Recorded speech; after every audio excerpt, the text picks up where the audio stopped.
ونستغفره ونعوذ بالله من شرور أنفسنا ومن سيئات أعمالنا من يهده الله فلا مضل له ومن يضلل فلا هادي له وأشهد أن لا إله إلا الله وأشهد أن محمدا عبده ورسوله يا أيها الناس اتقوا ربكم الذي خلقكم من نفس واحدة وخلق منها زوجها وبث منهما رجالا كثيرا ونساء واتقوا الله الذي تساءلون به والأرحام إن الله كان عليكم رقيبا يا أيها الذين آمنوا اتقوا الله حق تقاته ولا تموتن إلا وأنتم مسلمون يا أيها الذين آمنوا اتقوا الله وقولوا قولا سديدا يصلح لكم أعمالكم ويغفر لكم ذنوبكم ومن يطع الله ورسوله فقد فاز فوزا عظيما. வார்த்தைகளில் சிறந்தது அல்லாஹ்வுடைய வார்த்தையாகும். வழிகாட்டுதல் சிறந்தது எம்பெருமானார் ஸல்லல்லாஹு அலைஹி வஸல்லம் அவர்களின் வழிகாட்டுதலாகும். மார்க்கத்தில் புதிதாக உண்டாக்கும் ஒவ்வொரு காரியமும் வழிகேடு, ஒவ்வொரு வழிகேடும் நம்மை நரகத்திற்கு கொண்டு செல்லும் என்ற அல்லாஹ்வுடைய தூதருடைய எச்சரிக்கையை உங்களுக்கும் எனக்கும் நினைவுபடுத்தியதாக என்னுடைய உரை. கண்ணியமிக்க எல்லாம் அல்லாஹ்வின் நல்லடியார்களே, சகோதர சகோதரிகளே, அல்லாஹ்வுடைய மாபெரும் கிருபையினால் அவன் நம் மீது கடமையாக்கிய ஜும்மா தொழுகையை நிறைவேற்ற வேண்டும் என்ற நோக்கத்திலே நாம் எல்லாம் இங்கு ஒன்று கொண்டிருக்கின்றோம். இந்த நல்ல சந்தர்ப்பத்திலே வல்ல ரஹ்மானுடைய சாந்தியும் சமாதானமும் அகிலத்திற்கு ஒரு அருட்படையாய் அனுப்பப்பட்ட எம்பெருமானார் ஸல்லல்லாஹு அலைஹி வஸல்லம் அவர்கள் மீதும் அவர்களின் சொல் செயல் அங்கீகாரத்தை பின்பற்றி வாழ்ந்து மரணித்த சத்திய சஹாபாக்கள், சஹாபிய பெண்மணிகள் மீதும், குறிப்பாக இங்கு அமர்ந்திருக்கும் நம்மவர்கள் மீதும், நம் குடும்பத்தார்கள் மீதும், மூமினான ஆண்கள் பெண்கள் அனைவர்கள் மீதும் உண்டாகட்டுமாக.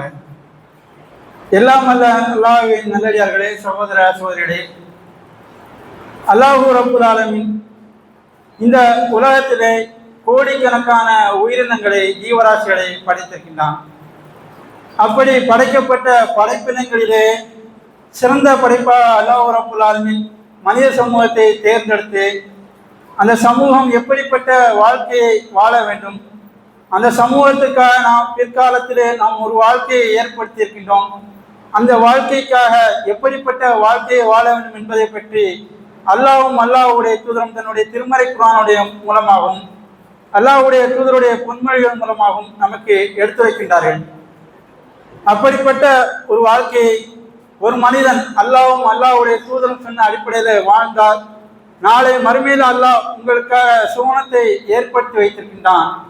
அந்த சுவனத்திற்காக நீங்கள் உங்களுடைய வாழ்க்கையை அமைத்துக் கொள்ள வேண்டும் என்று அல்லாஹ்வுடைய தூதரும் நமக்கு கட்டளையிட்டார்கள். அப்படிப்பட்ட சுவனத்திற்காக நம்முடைய பணிகளை மேற்கொள்ளும் போது, நம்முடைய காரியங்களை மேற்கொள்ளும் போது, நம்முடைய அமல்களை செய்யும் போது எந்த ஒரு செயல்பாடாக இருந்தாலும் அது இறைவனுடைய திருப்பொருத்தத்தை நாடி, அல்லாஹ்வுடைய திருப்தியை நாடி செய்யக்கூடியவர்களாக இருக்க வேண்டும். ஏனென்று சொன்னால், ஒருவன் இந்த உலகத்தில் ஒரு காரியத்தை செய்கின்றான் என்று சொன்னால் அது அல்லாஹ்வுடைய திருப்பொருத்தத்தை நாடி செய்தால் மட்டுமே அவனுக்கு அதற்கான கூலியாக நாளை மறுமையில் அல்லாஹ் ரப்பல் ஆலமீன் சுவனத்தை தருவேன் என்று நமக்கு கட்டளையிடுகின்றான்.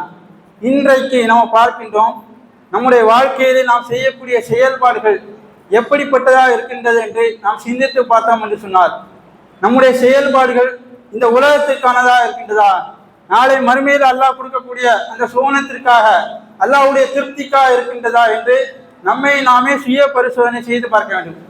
ஏனென்று சொன்னால், நம்முடைய வாழ்க்கையிலே பார்க்கின்றோம், நம்முடைய செயல்பாடுகளை எடுத்துக்கொண்டோம் என்று சொன்னால் ஒவ்வொருவருடைய செயல்பாடுகளும் காலை விடிந்தது முதல் நாம் இரவு தூங்கும் வரை நம்முடைய செயல்பாடுகள் எப்படிப்பட்டதா இருக்கின்றது, அல்லாஹ்வும் அல்லாஹ்வுடைய தூதரும் சொன்ன அடிப்படையில் இருக்கின்றதா, அல்லாஹ் திருப்தி அடையக்கூடிய காரியமா இருக்கின்றதா என்று நம்மை நாமே சுய பரிசோதனை செய்து கொள்ள வேண்டும்.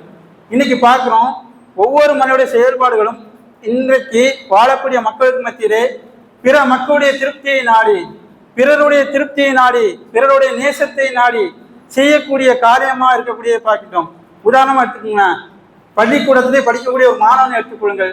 அவன் படிக்கும்போது தன்னுடைய ஆசிரியருடைய திருப்தியை எதிர்பார்த்து ஆசிரியருக்கு பிடித்தவனாக மாற வேண்டும் என்பதற்காக தன்னுடைய காரியங்களை செய்வான். அமைத்துக் கொள்வான். அதுபோல மனைவியா இருக்கக்கூடியவர்கள் கணவனுடைய திருப்தியை நாடி, பெற்றோராக இருக்கக்கூடிய பிள்ளையுடைய திருப்தியை நாடி, அண்டை வீட்டாரோட திருப்தியை நாடி, இப்படி ஒவ்வொருவரும் என்ன செய்வார்கள், அவருடைய சார்ந்து இருக்கக்கூடிய மக்களுடைய திருப்தியை நாடி செய்வார்கள், செய்யக்கூடியதை பார்க்கிறோம். அரசியல்வாதியை எடுத்துக்கொள்ள பாருங்க. அரசியல்வாதியா இருக்கக்கூடியவன் தன்னுடைய கீழ் மட்டத்தில் இருக்கக்கூடிய என்ன செய்வான், தன்னுடைய மேல் மட்டத்தில் இருக்கக்கூடிய அந்த தலைவருக்கு என்ன செய்வான், அவருடைய திருப்தியை நாடி தன்னுடைய காரியங்களை செய்வான். ஆனால் இத்தகைய காரியங்கள் எல்லாம் நிலைத்திருக்குமா? அரசியல்வாதியை எடுத்துக்கோங்க, தலைவனுக்காக வந்து எல்லா காரியங்களையும் செய்வான், எல்லா கட் அவுட் வைக்கிறது, பேனர் வைக்கிறது, எல்லா காரியங்களையும் செய்வான். ஒரு கட்டத்திலே தன் தலைவன் சொன்ன ஒரு காரியத்தை செய்யாமல் விட்டுவிட்டான் என்று சொன்னால் அதற்காக அவன் கேட்கக்கூடிய பேச்சுக்கள் இருக்கல, இகழக்கூடியவனா இருப்பான். அப்ப இதுவெல்லாம் என்னது, மனிதனுடைய திருப்தி என்பது சில காலங்கள் தான், அது நிலைத்து நிற்கக்கூடியதல்ல. ஆனால் அல்லாஹ் சொல்லுகின்றான், அல்லாஹ்வுடைய திருப்தி இருக்குல்ல, நாம் இந்த உலகத்திலே நாம் செய்யக்கூடிய காரியம் இருக்குல்ல, அதற்காக அல்லாஹ் திருப்தி அடைந்தான் என்று சொன்னால் அதுதான் எனது மிகப்பெரிய வெற்றி. என்ன செய்யலாம், அல்லாஹ் சொல்லி காட்டியுள்ளான். அல்லாஹ் தன்னுடைய திருமறைக்கு வாங்க சொல்லும் போது வரில்வானும் மினல்லாஹி அக்பர், அல்லாஹ்வுடைய திருப்தி தான் மிகப்பெரியது. அல்லாஹ் அக்பர்னு சொல்லும்ல, அல்லாஹ் மிகப்பெரியவன் சொல்லுவோம். அது போல அல்லாஹ் சொல்றான் வரில்வானும் மினல்லாஹி அக்பர், அல்லாஹ்வுடைய திருப்தி தான் அது மிகப்பெரியது. இந்த உலகத்துல வந்து நீ காசு பங்களா எது வேணா வைத்துக்கொள், எந்த காரியம்னா செய்து கொள், ஆனால் அந்த காரியங்களை எல்லாம் அல்லாஹ்வுடைய திருப்தி பெறுகின்றதா, அல்லாஹ்வுடைய திருப்தி பெற்றால் மட்டுமே அது மிகப்பெரிய வெற்றியாக அமையும் என்று அல்லாஹ் தன்னுடைய திருமறை குர்ஆன்ல 9வது அத்தியாயம் 72வது வசனத்தில் சொல்லி காட்டுகிறான். இன்னும் அல்லாஹ் சொல்லும் போது, அந்த அல்லாஹ்வுடைய திருப்தியை பற்றி சொல்லும் போது, அஃபமனி தப ரில்வான் அல்லாஹி கமபா பி சஹதி மினல்லாஹி வமா வாஹு ஜஹன்னமு வ பிக்ஸல் மசீர், அல்லாஹ்வுடைய திருப்தியை அவர்கள் பெற்று விடுகின்றான். இந்த உலகத்துல ஒரு காரியங்களை செய்கின்றோம், ஒரு அமலை செய்கின்றோம், அதற்காக வந்து அவன் அல்லாஹ்வுடைய திருப்தியை பெற்று விட்டான் என்று சொன்னால் அதற்காக அல்லாஹ் மிகப்பெரிய கூலி என்ன கொடுப்பான். அல்லாஹ்வுடைய திருப்தியை பெற்றவனும் அல்லாஹ்வுடைய கோபத்துக்கு ஆளானவன் இந்த உலகத்துல வந்து அல்லாஹ்வும் அல்லாஹ்வுடைய தடுத்த காரியங்களை செய்தால் அல்லாஹ் அவன் மீது என்ன செய்வான், கோபப்படுவான். அந்த கோபம் கொள்வதற்கும் அல்லாஹ்வுடைய திருப்தியை பெற்றவன் சமமாகுவார்களா? அல்லாஹ்வுடைய திருப்தியானது மிகப்பெரியது என்று நினைச்சான். அல்லாஹ் தனக்குத்தானே கேள்வியை கேட்டு அதற்கான பதில் நினைச்சான், நமக்கு சொல்லி காட்டியுள்ளான். அப்ப இந்த உலகத்துல வாழும்போது நம்முடைய காரியங்களை எப்படிப்பட்டதாக அமைத்துக் கொள்ள வேண்டும். இந்த உலகத்துல எந்த காரியம் செய்தாலும் சரி, எந்த ஒரு சின்ன அமலை செய்தாலும் சரி, எந்த ஒரு தான தர்மம் செய்தாலும் சரி, அது அல்லாஹ் நமக்கு அந்த கூலியை தருவானா, அல்லாஹ்வுடைய திருப்தியை நாம் பெறுவோமா என்று சிந்தித்து பார்த்து நினைக்க வேண்டும். நம்முடைய காரியங்களை வந்து அமைத்துக் கொள்ளக்கூடிய மக்களா இருக்க வேண்டும். நான் நம்முடைய நிலை எப்படி இருக்கிறது என்று நம்மை நாமே சுய பரிசோதனை செய்து கொள்ள வேண்டும். இன்னும் அல்லாஹ் சொல்றான், நம்முடைய செயல்பாடு இருக்குல்ல, நம்முடைய காரியங்கள் இருக்குல்ல, அந்த காரியங்கள்ல வந்து அல்லாஹ்வுடைய திருப்தியை எதிர்நோக்கி செய்தால் மட்டுமே அல்லாஹ் என்ன செய்வான், அதற்காக நன்மையை தருவன் என்று இருக்கிறான் தன்னுடைய திருமறைக்கு நாம சொல்லி காட்டியுள்ளான். இன்னும் அல்லாஹ் சொல்லும் போது என்ன சொல்றான், நீங்கள் எந்த நன்மையை கொண்டு அல்லாஹ்வுடைய வந்து வெகுமதியை எதிர்பார்க்க முடியும், எந்த நன்மையை கொண்டு எதிர்பார்க்க முடியும் என்று கேட்டுவிட்டு அல்லாஹ் சொல்கின்றான், அல்லாஹ்வுடைய திருமுகத்தை நாடி, அல்லாஹ்வுடைய மகிழ்ச்சியை நாடி, அல்லாஹ்வுடைய நன்மையை நாடி யார் ஒரு காரியத்தை செய்கின்றார்களோ அவர்களுக்கு என்ன செய்வான், அல்லாஹ் பொருந்தி கொள்வான். அல்லாஹ் ஒரு காரியத்தை செய்ததற்காக வந்து அல்லாஹ் பொருந்தி கொண்டான் என்று சொன்னால் அதற்காக நன்மை என்ன செய்வோம், அல்லாஹ் பன்மடங்கா என்ன செய்வான், நாளைக்கு மறுமையில நமக்கு கொடுப்பேன் என்று அல்லாஹ் தன்னுடைய திருமறைக்கு சொல்லி காட்டியுள்ளான். அப்ப நம்முடைய காரியங்கள் வந்து எந்த காரியமா இருந்தாலும் சரி, சின்ன காரியம் முதல் பெரிய காரியம் வரை எதுவாக இருந்தாலும் நான் அல்லாஹ்வுக்காக செய்தேன், பிற மக்களுக்காக செய்யவில்லை, பிற மக்களுடைய புகழ்ச்சிக்காக நான் செய்யவில்லை, இதற்கான கூலி அல்லாஹ் நாளை மறுமையிலே தருவான் என்ற எண்ணத்தோடு செய்தோம் என்று சொன்னால் அதற்கான கூலி நிச்சயம் என்ன செய்வான், அல்லாஹ் தரக்கூடியவனா இருக்கின்றான். இன்னும் எந்த அளவுக்குனா, அல்லாஹ் வந்து இந்த உலகத்துல ஏராளமான படைப்புகளை படைத்திருக்கின்றான். அந்த படைப்புகளிலே வந்து அல்லாஹ் சிறந்த ஒரு படைப்பாக வந்து மலக்குமார்களை சொல்கின்றான். அந்த மலக்குமார்கள் எப்படிப்பட்டவர்கள், அந்த மலக்குமார்கள் என்பவர்கள் அல்லாஹ்வுடைய கட்டளையை அப்படியே பின்பற்றக்கூடியவர்கள். அல்லாஹ் ஒரு காரியத்தை சொல்கின்றான் என்று சொன்னால் அதை அப்படியே கேட்டுவிட்டு அதை செயல்படுத்தக்கூடியவர்கள். அல்லாஹ்வுக்கு எந்த மாறு செய்யாத அந்த அடியார்கள் என்ன செய்வார்கள், நமக்காக வந்து பிரார்த்திப்பார்கள். எப்படிப்பட்ட நபர்களுக்காக பிரார்த்திப்பார்கள், அல்லாஹ் அதை திருமறை குர்ஆன்ல சொல்லும் போது அவர்களுக்கு முன்னும் பின்னும் உள்ளதை என்ன செய்வாங்க, அவன் அறிவான், அவன் புரிந்து கொண்டோரை தவிர நம்முடைய காரியங்கள் மூலம் நம்முடைய செயல்பாடுகள் மூலம் அல்லாஹ் நம்மை பொருந்தி கொண்டான் என்று சொன்னால் அவர்களுக்காக என்ன செய்வார்கள்? மலக்குமார்கள் வந்து பிரார்த்தனை செய்வார்கள்.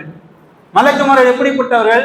அல்லாஹ்வுடைய கட்டளையை அப்படியே பின்பற்றக்கூடியவர்கள் என்று சொன்னால் அவர்கள் நமக்காக பிரார்த்தனை செய்தால் அதை அல்லாஹ் என்ன செய்வான்? அப்படியே அங்கீகரிக்கக்கூடியவனா இருக்கின்றான் என்று அல்லாஹ் தன்னுடைய திருமறை குர்ஆன்ல சொல்லி காட்டிவிடான். அப்ப இது போன்ற காரியங்கள்ல வந்து நம்முடைய செயல்பாடுகள்ல வந்து அல்லாஹ்வுடைய திருப்தியை எதிர்நோக்கி நாம் செய்கின்றோமா என்று நாம் என்ன செய்யணும்? சிந்தித்து பார்க்க வேண்டும். இன்னைக்கு நம்ம பார்க்கிறோம், நம்முடைய காரியங்கள் வந்து தர்மம் செய்யக்கூடிய விஷயத்தை பாருங்க. நம்ம சின்ன சின்ன தர்மங்கள் செய்வோம். 1 ரூபா கொடுப்போம், 2 ரூபா கொடுப்போம், 5 ரூபா கொடுப்போம். 5 கோடி கொடுத்தாலும் அதற்காக வந்து அல்லாஹ் நமக்கு கூலி தருவான் என்ற எண்ணத்தோடு செய்தால் மட்டுமே அதற்கான பிரதிபலன் என்ன செய்யும்? கிடைக்கும் என்று அல்லாஹ்வுடைய தூதர் சொல்றாங்க. எந்த அளவுக்குன்னா இருக்கையிலே மிகப்பெரிய ஒரு காரியம் வந்து ஹிஜ்ரத் என்ற ஒரு காரியம். இந்த உலகத்துல வந்து ஒரு இடத்துல வந்து இந்த இஸ்லாத்தை ஏற்றுக்கொண்ட காரணத்துக்காக வந்து நாம் அடித்து ஒடுக்கப்பட்டால், அதற்காக வந்து விரட்டி அடிக்கப்பட்டால், அந்த நாட்டை விட்டு தன்னுடைய பொருளாதாரத்தை விட்டு தன்னுடைய சொந்த பந்தங்கள் எல்லாவற்றையும் விட்டு நினைச்சார்கள், ஹிஜ்ரத்து போனார்கள். அன்றைய காலத்துல நபிகளாரின் காலத்துல நினைச்சாங்க ஹிஜ்ரத்து போனார்கள். அந்த ஹிஜ்ரத் என்பது அல்லாஹ்வுடைய திருப்பொருத்தத்தை நாடி செய்தான் என்று சொன்னால் அதற்கான கூலி என்ன செய்வான்? அல்லாஹ் வழங்கக்கூடியவனாக இருக்கின்றான் என்று அல்லாஹ்வுடைய தூதர் சொல்லுகின்றார்கள். அல்லாஹ் தன்னுடைய திருமறைக்கு சொல்லி காட்டுகின்றான், ஹிஜ்ரத் செய்தோரிலும் அன்சாரிகளிலும் அல்லாஹ்வை பின்தொடரக்கூடியவர்களிலும் அல்லாஹ் என்ன செய்வான்? பொருந்தி கொண்டான் என்று தன்னுடைய திருமறைக்கு சொல்லி காட்டிவிடான். அப்ப நம்முடைய காரியங்கள் எந்த காரியமா இருந்தாலும் சரி, ஹிஜ்ரத்தா இருந்தாலும் சரி, எதுவாக இருந்தாலும் அல்லாஹ் பொருந்தி கொண்டான் என்று சொன்னால் அதற்கான கூலி என்பது பன்மடங்கானது. அதனை என்ன செய்ய முடியாது, கணக்கிட முடியாது என்று அல்லாஹ்வுடைய தூதர் சொல்லி காட்டியுள்ளார்கள். அப்ப இது போன்ற காரியங்கள் என்ன செய்ய வேண்டும்? நாம் அமைத்துக் கொள்ள வேண்டும். நம்முடைய வாழ்க்கையில வந்து நாம் செய்யக்கூடிய அமல்கள் எதுவாக இருந்தாலும் அல்லாஹ்வுடைய திருப்தியை நாடி செய்தோம் என்று சொன்னால் அதற்கான பிரதிபலன் என்ன செய்யும்? மறுமையில கிடைக்கும் என்று அல்லாஹ்வுடைய தூதர் சொல்றாங்க.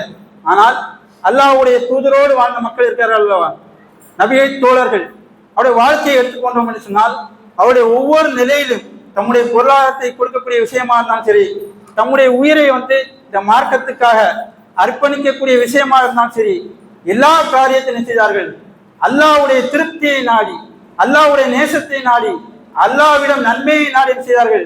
எல்லா காரியத்தையும் செய்தார்கள் என்று சொன்னால் அவருடைய வாழ்க்கையை என்ன செய்ய வேண்டும்? நாம் முன்னுதாரணமாக பெற்றுக்கொள்ள வேண்டும். அல்லாஹ்வுடைய தூதருடைய காலகட்டத்தில் சஅத் பின் அபி வக்காஸ் என்ற நபித்தோழர், அவர் என்ன செய்றாங்க? அந்த நபித்தோழர் என்ன செய்றாங்க? மிகப்பெரிய ஒரு நபித்தோழர், இஸ்லாத்தை ஏற்றுக்கொள்கிறார்கள். இஸ்லாத்துக்காக வந்து பல போர்க்களங்களில் என்ன செய்றாங்க? கலந்து கொள்கிறார்கள். அதுபோல வந்து இந்த இஸ்லாத்தை ஏற்றுக்கொண்ட காரணத்துக்கு என்ன செய்றாங்க? நாடு கடத்தப்படுகிறார்கள், ஹிஜ்ரத் செய்யறாங்க. ஹிஜ்ரத் செஞ்சதுக்கு அப்புறம் வந்து சில காலங்கள் என்ன செய்றாங்க? மதீனாவுக்கு போறாங்க. அங்க சில காலங்கள் கழிகிறது. ஒரு குறிப்பிட்ட காலகட்டத்தில் என்ன செய்றாங்க? அவருடைய சொந்த ஊரான வந்து மக்காவுக்கு என்ன செய்றாங்க? திருப்பி வராங்க. அவங்க என்ன செய்றாங்க? போர்க்களத்திலே கலந்து கொண்டு கடுமையான காயமுற்று நோய்வாய்ப்பட்டு இருக்கக்கூடிய சந்தர்ப்பத்துல மக்காவுக்கு என்ன செய்றாங்க? தன்னுடைய நாட்டுக்கு வராங்க. நாட்டிற்கு வந்ததுக்கு அப்புறம் வந்து அவரோட நோய் என்ன செய்யறது? அதிகப்படியா ஆகிறது. மரண தருவாயில போகக்கூடிய அளவுக்கு அவருடைய நோய் என்ன செய்யுது? முற்று போய் விடுகிறது. அப்ப அந்த நபித்தோழர் என்ன செய்றாங்க? கடுமையான கவலை விடுறாங்க. என்னுடைய வாழ்க்கையை வந்து இந்த மக்காவிலே முடிந்து விடுமோ, என்னுடைய மரணம் வந்து இந்த மக்காவிலே நடைபெற்று விடுமோ என்று அச்சப்பட்டார்கள், கவலை விட்டார்கள். இந்த செய்தி என்ன செய்து அல்லாஹ்வுடைய தூதருக்கு வந்து கிடைக்கின்றது. அல்லாஹ்வுடைய தூதர் என்ன செய்றாங்க? அந்த நபித்தோழரை வந்து பார்க்கறதுக்கு வராங்க. அல்லாஹ்வுடைய தூதர் வந்து சஅத் பின் அபி வக்காஸ் என்ற நபித்தோழரை பார்த்து கேட்கிறாங்க, சஅத் பின் அபி வக்காஸ், நீங்கள் வந்து உங்களுடைய நோயின் காரணமாக நீங்கள் மரணம் அடைந்து விடுவீர்கள் என்று அச்சப்படுகின்றீர்களா? வேதனை தாங்காமல் நீங்கள் அழுகின்றீர்களா என்று கேட்கும்போது, அல்லாஹ்வுடைய தூதரே, என்னுடைய வேதனையெல்லாம் பொருட்படுத்தவில்லை. இந்த மார்க்கத்துக்காக என் உயிர் போனால் அது அல்லாஹ்வுடைய திருப்திக்காக என்றால் உயிர் போகட்டும். ஆனால் நான் வந்து ஹிஜ்ரத் பண்ணி மதீனாவுக்கு போனேன். என்னுடைய சொந்த ஊரோ மக்கா. ஆனால் என்னுடைய மரணம் வந்து மதீனாவில் நிகழாமல் மக்காவில் நிகழ்ந்தால் என்னுடைய ஹிஜ்ரத் ஏற்றுக்கொள்ளப்படுமா என்று எனக்கு அச்சம் ஏற்படுகிறது என்று கவலை விட்டார்கள். எப்படிப்பட்ட கவலை பாருங்க!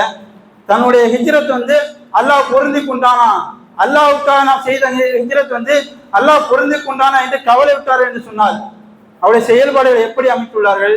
எந்த செயல்பாடாக இருந்தாலும் அவருடைய செயல்பாடுகளை வந்து அல்லாஹ்வுடைய திருப்தியை நாடி செய்தார்கள், செய்யக்கூடிய மக்களாக இருந்தார்கள். அல்லாஹ்வுடைய தூதர் சொல்றாங்க, அந்த சஅத் பின் அபி வக்காஸ் அவர்களுக்கு என்ன சொன்னாங்க? பிரார்த்தனை செய்கின்றார்கள், உங்களுடைய உடல்ல இருக்கக்கூடிய நோய் குணமாகட்டும், உங்களுக்காக நீங்கள் உங்களுடைய எண்ணங்கள் நிறைவேற்றும் என்று பிரார்த்தனை செய்கிறார்கள். அது போன்ற நிகழக்கூடிய நிலை இருக்கிறது. அப்ப நம்முடைய வாழ்க்கையில வந்து இது போன்ற சூழல் ஏற்படும். நம்முடைய மார்க்கத்துக்காக, நம்முடைய தீனுக்காக நாம் எந்த தியாகம் செய்திருக்கின்றோம், அல்லாஹ்வுடைய திருப்பொருத்தத்திற்காக நம்முடைய காரியங்களை அமைத்திருக்கின்றோம் என்று நாம் சிந்தித்து பார்க்கணும். எடுத்துக்கங்களேன், எல்லா வணக்க வழிபாடுகளும் எடுத்துக்கங்க. எல்லா வணக்க வழிபாடுகளும் அல்லாஹ்வுடைய திருப்திக்காக செய்கின்றோமா, இல்லை பிறருடைய திருப்திக்காக செய்கின்றோம் என்று நாம் சிந்தித்து பார்த்தோம் என்று சொன்னால் பெரும்பான்மையான நிலை எப்படி இருக்கிறது? இதுல வந்து கேள்விக்குறியாக தான் இருக்கின்றது. இந்த அளவுக்குனா திருமணம் என்ற ஒரு நிலையை எடுத்துக்கங்க. இன்றைக்கு இந்த ஊர்களில் நடக்கக்கூடிய திருமணமாக இருந்தாலும் சரி, முஸ்லீம்களுக்கு மத்தியில் நடக்கக்கூடிய திருமணங்களாக இருந்தாலும் சரி, யாருடைய திருப்திக்காக நடைபெறுகின்றது? யாருடைய திருப்தியை எதிர்நோக்கி வந்து திருமணத்தை செய்கின்றார் என்று பார்த்தால் எல்லாமே வந்து என்னுடைய சொந்தக்காரங்க, என்னுடைய உற்றார் உறவினர்கள், என்னுடைய ஊர்க்காரங்க, என்னுடைய ஜமாத்து, இவருடைய திருப்திக்காக நான் திருமணம் செய்கின்றேன் என்று சொல்லிக்கொண்டு மார்க்கத்துக்கு மாற்றமான பல காரியங்களை செய்கின்றார் அல்லவா? அல்லாஹ்வும் அல்லாஹ்வுடைய தூதரும் வந்து திருமணத்தை எப்படி முடிக்க வேண்டும், எந்த அடிப்படையில முடிக்க வேண்டும் என்று தெளிவான முறையில் நமக்கு கட்டளையிட்டுள்ளார்கள். ஆனால் அந்த அடிப்படையில முடிக்காமல் அல்லாஹ்வும் அல்லாஹ்வுடைய தூதரும் காட்டி தராத பல்வேறு காரியங்களை செய்கின்றார் அல்லவா? மகர் என்ற ஒரு அடிப்படையில வந்து திருமணத்தை முடிக்க வேண்டும், மகர் கொடுத்து திருமணத்தை முடிக்க வேண்டும், வரட்சணை எந்த வழியிலும் வாங்கக்கூடாது, பெண் வீட்டு விருந்து கூடாது, இது போன்ற எல்லா காரியங்களையும் சொன்ன அல்லாஹ்வுடைய தூதர் வந்து இதை கடைபிடித்தால் அல்லாஹ்வுடைய திருப்பொருத்தம் கிடைக்கும், அல்லாஹ்வுடைய பரக்கத் கிடைக்கும் என்று சொன்னதுக்கு அப்புறம் வந்து இன்னைக்கு என்ன பார்க்குறாங்க? நான் வந்து எளிமையான முறையில் திருமணம் முடித்தால் அல்ல என்னுடைய உற்றார் எல்லாத்தையும் அழைத்து விட்டு திருமணம் முடிக்காமல் விட்டு விட்டால் என்ன செய்வாங்க? என் மீது கோபப்படுவார்கள், என் மீது பாசம் காட்ட மாட்டார்கள், என்னை விட்டு விலகி சென்று விடுவார்கள் என்று சொல்லிக்கொண்டு அவர்களுடைய திருப்தியை எதிர்நோக்கி, உற்றார் உறவினுடைய திருப்தியை எதிர்நோக்கி பல்வேறு காரியங்களை திருமணத்தை செய்கின்றோம் அல்லவா? இவர்களுக்கெல்லாம் அல்லாஹ்வுடைய திருப்தி கிடைக்குமா? மாறாக அல்லாஹ்வுடைய கோபம் தான் கிடைக்கும் என்று அல்லாஹ்வும் அல்லாஹ்வுடைய தூதர் நமக்கு எச்சரிக்கின்றார்கள். இன்னும் பார்க்கிறோம், இன்னைக்கு இந்த பிறந்த நாள் என்ற ஒரு விஷயம் சர்வ சாதாரணமாக நம்முடைய மக்களுக்கு மத்தியில வந்து குறையோடி கொண்டு இருக்கிறதை பார்க்கின்றோம். என் பிள்ளைக்கு தான் நான் பிறந்த நாள் கொண்டாடுகின்றேன் என்று சொல்லிக்கொண்டு அல்லாஹ்வும் அல்லாஹ்வுடைய தூதரும் எதை காட்டி தரவில்லையோ, எது பிரமத கலாச்சாரம் என்று சொன்னார்களோ அந்த காரியத்தை வந்து தன்னுடைய மகன் திருப்திக்காக, தன்னுடைய பிள்ளையின் திருப்திக்காக செய்கின்றார் அல்லவா? இவர்களுக்கெல்லாம் என்னது? அல்லாஹ்வுடைய திருப்தி கிடைக்குமா? மாறாக அல்லாஹ்வுடைய கோபம் தான் கிடைக்கும் என்று அல்லாஹ்வுடைய தூதர் எச்சரிக்கின்றார்கள். இப்ப எந்த ஒரு காரியத்தை செய்வதா என்றாலும் அது அல்லாஹ்வுடைய திருப்தியை நாடி, அல்லாஹ் இதை ஏற்றுக்கொள்வானா, அல்லாஹ் இதற்கான கூலியை தருவானா என்ற எண்ணத்தோடு என்ன செய்யணும்? நம்முடைய காரியங்களை வந்து என்ன செய்யணும்? அமைத்துக் கொள்ள வேண்டும் என்று அல்லாஹ்வும் அல்லாஹ்வுடைய தூதர் சொல்றாங்க. அப்ப நம்முடைய காரியங்கள்ல வந்து அப்படிப்பட்ட நிலையை வந்து ஏற்படுத்திக் கொள்ள வேண்டும். இன்னும் வந்து அல்லாஹ்வுடைய தூதர் சொல்றாங்க, அல்லாஹ்வுடைய திருப்தி ஒருவனுக்கு வேண்டும் என்று சொன்னால், அல்லாஹ்வுடைய நேசம் ஒருவனுக்கு வேண்டும் என்று சொன்னால் அவனுடைய காரியங்கள் என்ன செய்யணும்? அல்லாஹ்வுக்கு நன்றி செலுத்தக்கூடிய மக்களாக இருக்க வேண்டும். நமக்கு அல்லாஹ்வுடைய திருப்தி வேண்டும், அல்லாஹ்வுடைய பாசம் வேண்டும் என்று சொன்னால் அல்லாஹ்வுக்கு நன்றி செலுத்தக்கூடிய மக்களாக இருக்க வேண்டும். எப்படிப்பட்ட நன்றி? இன்னைக்கு நம்முடைய உடல்ல வந்து அல்லாஹ் கொடுத்திருக்கக்கூடிய ஒவ்வொரு உறுப்புகளும் இருக்குல்ல, இதற்காக நாம் நன்றி செலுத்துகின்றோமா? ஒவ்வொரு நேரத்திலும் வந்து நம்முடைய உறுப்புகள் இயங்குவதற்காக அல்லாஹ் பல அறுப்புடைகளை நமக்கு தந்திருக்கின்றான். அதற்காக நாம் நன்றி செலுத்துகின்றோமா என்று நாம் சிந்தித்து பார்க்க வேண்டும். நான் அல்லாஹ் சொல்லுகின்றான், யார் வந்து அல்லாஹ்வுக்கு நன்றி செலுத்துகின்றானோ அவனை அல்லாஹ் புரிந்து கொள்வான், அல்லாஹ்வுடைய திருப்தி அவர்களுக்கு கிடைக்கும் என்று அல்லாஹ் தன்னுடைய திருமறைக்குள்ளான் சொல்லி காட்டினான். அல்லாஹ்வுடைய தூதர் வந்து ஒரு சம்பவத்தை நினைச்சாங்க, நமக்கு வந்து படிப்பினையாக நினைச்சாங்க சொல்லி காட்டி உள்ளார்கள். பனி இஸ்ரவேல் சமுதாயத்தில் வந்து நினைச்சாங்க, அல்லாஹ் வந்து ஒரு 3 பேரை நினைச்சான் சோதிக்கின்றான். எப்படிப்பட்ட சோதனை என்று சொன்னால், அவர்களுக்கு எல்லாவற்றையும் கொடுத்து இவன் அல்லாஹ்வுக்கு நன்றி செலுத்துகின்றானா, அல்லாஹ்வுடைய திருப்பொருத்தத்தை நாடி காரியத்தை செய்கின்றானா என்று அல்லாஹ் நினைச்சான். இந்த 3 பேரை நினைச்சான் சோதிக்கின்றான். எப்படிப்பட்ட 3 பேர் என்று சொன்னால், ஒருவர் வந்து நினைச்சாங்க தொழு நோயாளியா இருக்கிறது, இன்னொருத்தர் வந்து வலிக்கை தலையுடையவர், இன்னொருத்தர் வந்து கண் பார்வை இல்லாத ஒருவர். இந்த 3 பேரை நினைச்சாங்க அல்லாஹ் ரப்பல் ஆலமீன் சோதிக்க நாடி ஒரு வானவரை நினைச்சாங்க அவர்களுக்கு மத்தியில் அனுப்புகின்றார்கள். அனுப்பும் போது அந்த வானவரை நினைச்சாங்க தொழு நோயாளிட்ட போறாங்க. இப்பா இந்த உலகத்திலே வந்து உனக்கு மிகவும் பிடித்த காரியம் எது, பிடித்தமான எது என்று கேட்கும்போது, என்னோட உடல்ல எல்லாம் என்ன செய்யுது? தொழு நோயா இருக்குது. பார்க்கறவங்க என்ன செய்றாங்க? அருவருப்படுறாங்க. பார்க்கறதுக்கு என்ன செய்யும்? அசிங்கமா இருக்கும்ல. இது போன்ற உடல்ல என்ன செய்யும்? தோற்றம் இருக்கிறது. இந்த தோற்றம் எல்லாம் எனக்கு சரியாக்கப்பட்டு என்னுடைய மேனியெல்லாம் அழகாக்கப்பட்டு பிற மக்களுக்கு மத்தியில் நான் அழகா இருக்க வேண்டும் என்று ஆசைப்படுகிறேன் சொல்லும் போது அந்த மலக்கும் என்ன செய்றாங்க, கை வைத்து அவருடைய நோய் என்ன செய்து குணமாக்கப்படுகிறது. அதற்கு பின்பாக அந்த மாணவர் கேட்கின்றார், உனக்கு இந்த உலகத்திலே மிகவும் பிடித்தமான செல்வம் எது என்று கேட்கும்போது அந்த தொழுநோயாளி சொல்கின்றார், எனக்கு ஒட்டகம் என்று சொல்லும் போது அது ஒரு சினை ஒட்டகத்தை சொன்னாங்க, கற்பமான ஒட்டகத்தை சொன்னாங்க, அவருக்கு பரிசாக கொடுக்கப்பட்டு இதன் மூலம் அல்லாஹ் செய்வான் உங்களுக்கு பறக்கத்தை ஏற்படுத்துவான் என்று சொல்லிவிட்டு கடந்து செல்கின்றார்கள். அதற்கு அடுத்தபடியாக வழுக்கை தலையுடையவர்கள் போறாங்க மாணவர்கள். போய்விட்டு உனக்கு இந்த உலகத்திலே மிகவும் பிடித்தமானது என்று கேட்கும்போது வழுக்கை தலையா இருக்குது, எனக்கு முடி வேண்டும் என்று கேட்கும்போது அது போன்று என்ன செய்து அவருக்கு முடி வழங்கப்படுகிறது. அது போன்று அவருக்கு என்ன செல்வம் பிடித்தது என்று கேட்கும்போது எனக்கு மாடு பிடித்தது என்று சொல்லும் போது அவருக்கு சினை மாட்டை என்ன கொடுக்குறாங்க, அதன் மூலம் அல்லாஹ் உமக்கு பறக்க கொடுப்பான் என்று அவருக்கு சொல்லப்படுகிறது. அதற்கு பிறகு கண்டறியாத அந்த தோழரிடம் போயிட்டு உனக்கு மிகவும் பிடித்த விஷயம் இது என்று கேட்கும்போது இந்த உலகத்திலே அல்லாஹ் படைத்த எல்லாவற்றையும் நான் பார்க்க வேண்டும், அல்லாஹ் எனக்கு என்ன பார்வையெல்லாம் வைத்திருக்கிறான், இந்த பார்வையை கொண்டு நான் எல்லாவற்றையும் காண வேண்டும் என்று சொல்லும் போது அவருக்கு பார்வை சரி செய்யப்படுகிறது.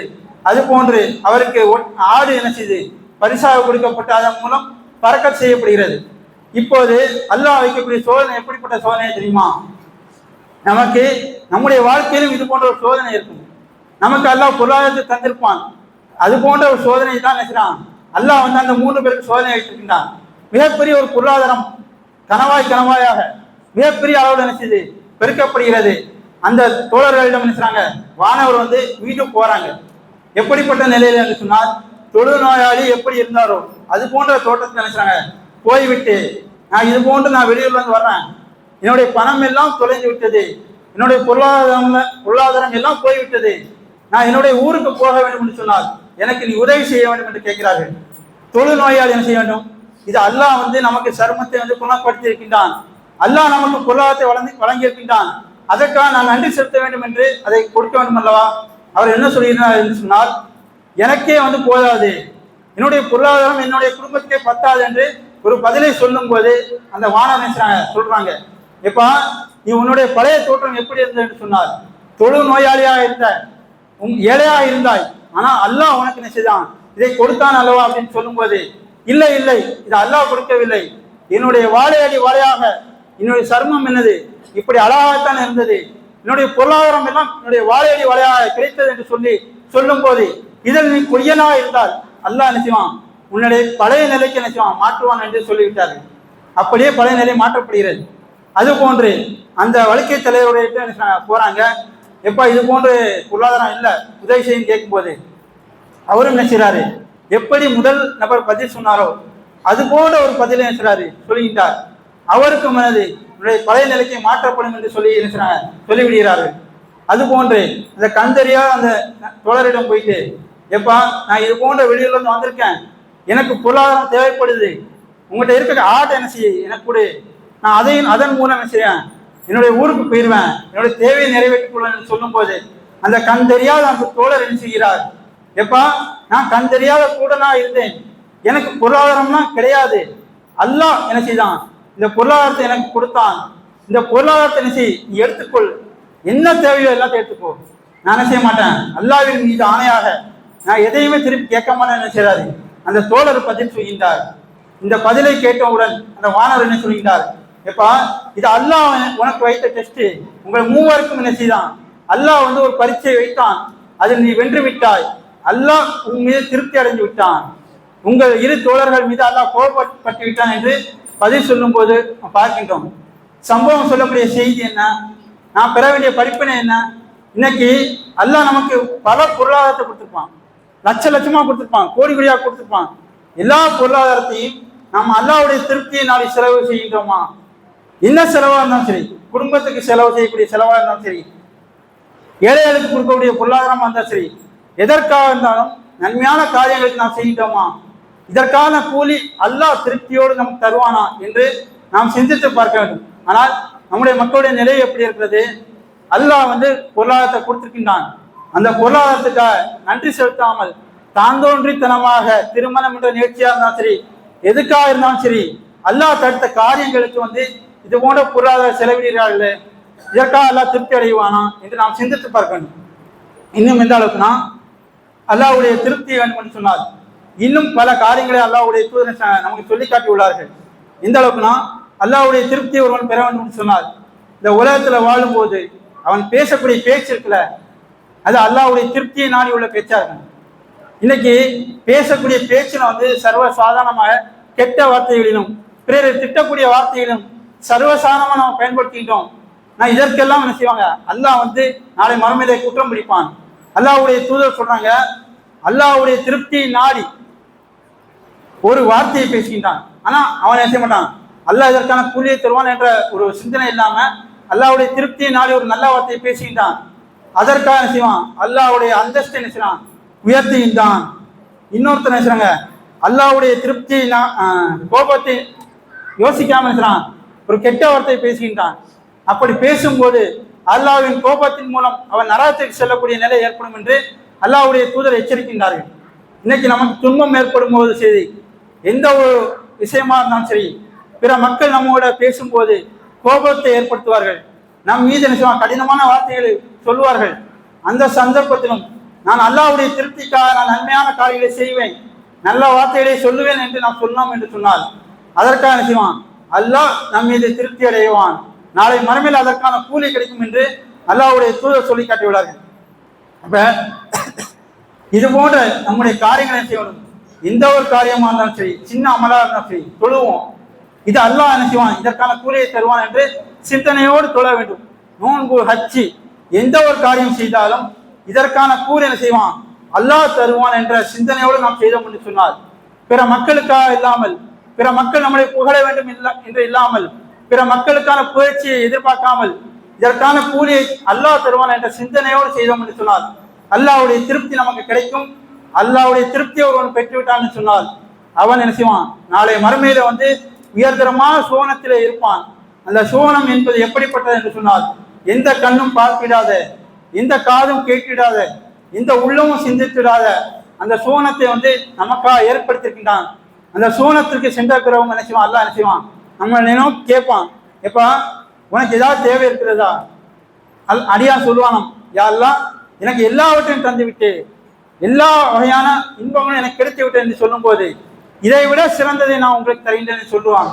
அது என்னவென்று கேட்கும்போது, என்னுடைய திருப்தியை உங்கள் மீது பொழிந்து விட்டேன், ஒருபோதும் உங்கள் மீது கோபப்பட மாட்டேன் என்று அல்லாஹ் சொல்லுவானாம். இப்ப எப்படிப்பட்ட ஒரு வாழ்க்கை, அந்த சோன வாழ்க்கை கிடைக்க வேண்டும் சொன்னால், இந்த உலகத்துல வாழும்போது அவங்களுடைய எல்லா காரியங்களையும் அல்லாஹ்வுடைய திருப்தியை நாடி, அல்லாஹ்வுடைய பாசத்தை நாடி செய்யக்கூடிய மக்களாக இருந்தால் நாளை மறுமையில் அந்த சோனத்தை இன்பங்களை அனுபவிக்கக்கூடிய நன்மக்களாக இருப்போம்.